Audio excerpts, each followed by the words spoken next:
We're going to change things up a bit today, at least in terms of the main topic that we're going to talk about. This is not a WWE channel. Our main focus is the NFL and the NBA.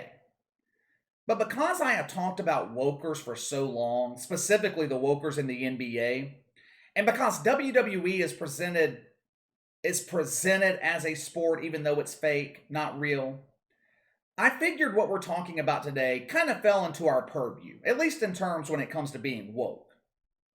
Now, in the interest of transparency, I don't watch the WWE. I don't judge you if you're an adult and you watch WWE. If that's your thing, that's fine. I don't care. Now, I grew up watching the WWF back in the 90s, but back then, especially in the late 90s, the product was geared towards a young male demographic. Today, the WWE is geared towards children, young children. It's the equivalent of Sesame Street. It's a star-driven business that is bereft of star power. Historically, even if you didn't watch professional wrestling, you still knew who the top stars were in the WWE. Guys like Hulk Hogan, Randy Savage, Stone Cold Steve Austin, The Rock, The Undertaker. These were WWE stars who crossed over into the mainstream. They don't have that level of star power anymore. I couldn't name you one wrestler in the WWE today. And I'm in tune with pop culture. I know what's going on. The last mainstream WWE star was John Cena. He was the face of the company for, 15 years. He came into the WWE at a time when I was fading away from the product. The guys I grew up with, they were retiring. But I do remember a little bit about John Cena. I think his gimmick when he was coming in was a white rapper, and he was pretty entertaining with it. He then evolved into this ultimate goody two-shoes type of character. They presented him like he could do nothing wrong. He wasn't a sinner, so to speak. Now, to his credit, John Cena has fulfilled more Make-A-Wish requests than any other celebrity. He does a lot of charity work. My point is, for the majority of his career, John Cena has been the ultimate babyface in and out of the ring. Which is why it's kind of surprising to see what he said or what happened with him earlier this week. When a player in the NBA does something woke, it doesn't surprise me. The NBA is the ultimate woke league, the ultimate league of hypocrisy.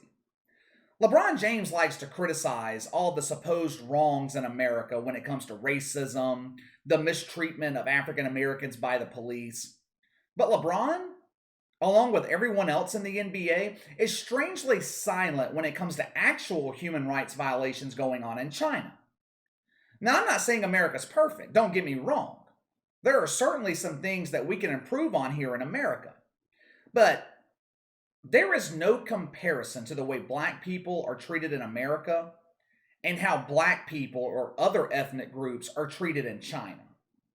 The other day, I read a report on concentration camps in China, and yes, they do exist. There are over 300 of them right now in China. And they're similar to the concentration camps in Germany back in the 1930s and 1940s. Except this time, it's not Jewish people being rounded up. It's Uyghur Muslims and political dissidents. Now trust me, I highly doubt Jewish people aren't being rounded up because the Chinese government is just fond of them. I just don't think there's a large contingent of Jewish people in China. What is going on, though, in these concentration camps is absolutely horrific. They are taking healthy young adults and conducting experiments on them.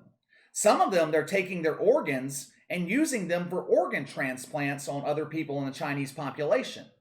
They have these torture rooms where they are ripping people's fingernails off, beating the hell out of them, putting them in an electric chair.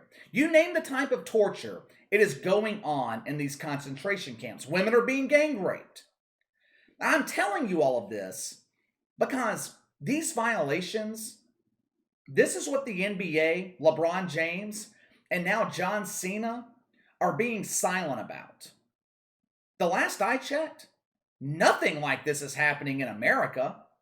But let a black dude resist arrest or try and attack a police officer and the cops end up shooting him for it, and LeBron James and all the other wokers will be screaming at the top of their lungs about police brutality and systemic racism. But when it comes to China, It's silence.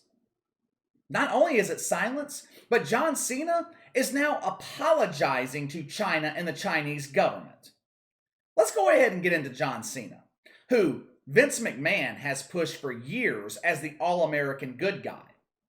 John Cena is currently promoting F9, the newest film in the Fast and Furious series, which, by the way, is a great film series. I think the first movie is the best in the series, but they're all really good.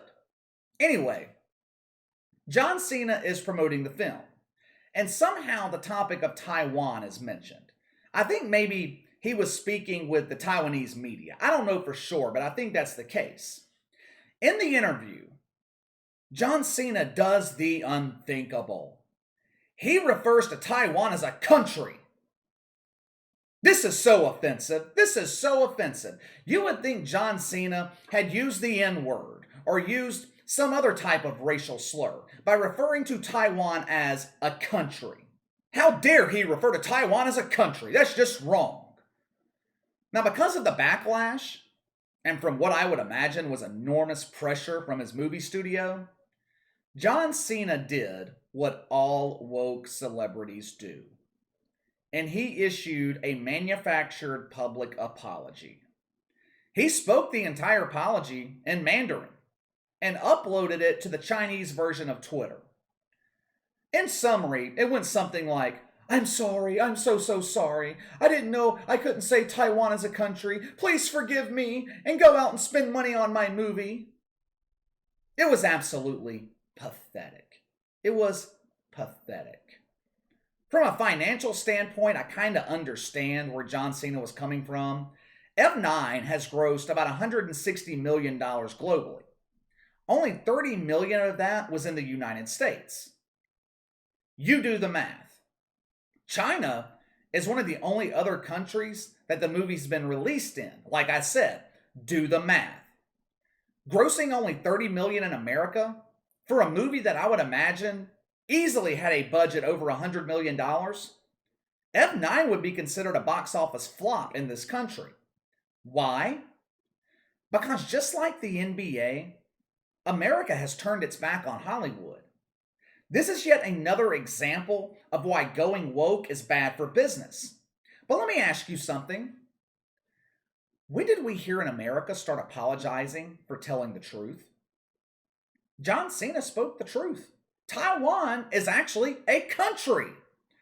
But because the Chinese government doesn't want to recognize it as a sovereign democratic nation, John Cena bent to his knees, kissed the feet of the Chinese government, and issued an apology for telling the truth. Where are all the real men here in America?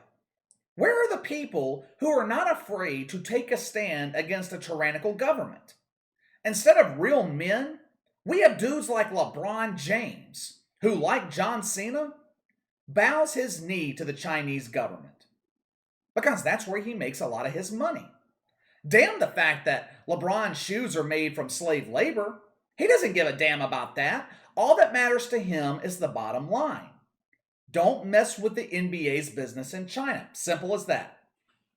John Cena is getting absolutely blasted. And rightfully so. Rightfully so. I say this all the time when talking about LeBron James. But John Cena, for the most part, he has had a spotless reputation. He has been in the public eye nearly 20 years, hasn't had one scandal. And with one woke apology, he has ruined his spotless reputation. You know that you have screwed up. You know that you have gone overboard the woke train when Keith Olbermann is being critical of you. Ben Shapiro being critical of John Cena's apology to China, I expect that. I expect nothing less from Ben Shapiro. But Keith Olbermann? Keith Olbermann called John Cena shameful and said that he just apologized to a dictatorship. I mean, you know it's screwed up when the wokers are starting to turn on the wokers, which doesn't come as a surprise. That's what happens every time with these people. There is a fine line with being woke. You are either too woke, like John Cena, or you're not woke enough. And let me say one other thing with these public apologies. I don't don't like public apologies in most cases. They're inauthentic, they're formulaic. John Cena's apology to the Chinese was so fabricated and inauthentic, but he really screwed himself here.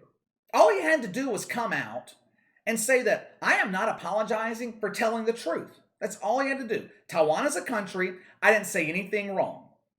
If John Cena would have done that and had the balls to take a stand, I guarantee you people would have flocked to see his movie this weekend. Because the public is so desperate for someone who's authentic. They are tired of the fake. The public is desperate for someone in the public eye to take a stand against wokeness. That's why Clay Travis has grown so much in the past year. That's why Ben Shapiro's YouTube channel has grown. Hell, look at my small channel. My most popular videos are calling out the wokers. In the year or so that I have been talking about it, I'm at 2,200 and something subscribers. People are clamoring for those with platforms to take a stand against the wokers. John Cena had the opportunity to do it, and he didn't take it. He screwed it up. Now, what do you guys think of John Cena's apology? Was he justified in apologizing, or is this another example of another woke, weak American bowing to the knee of China? Sound off in the comments below. Let me know your thoughts. Make sure to like and subscribe. Click the notification bell to receive all notifications from the channel. Best way to contact me is by email at btlkc84@gmail.com, KC_BTL84 on Twitter. I'll see you guys tomorrow.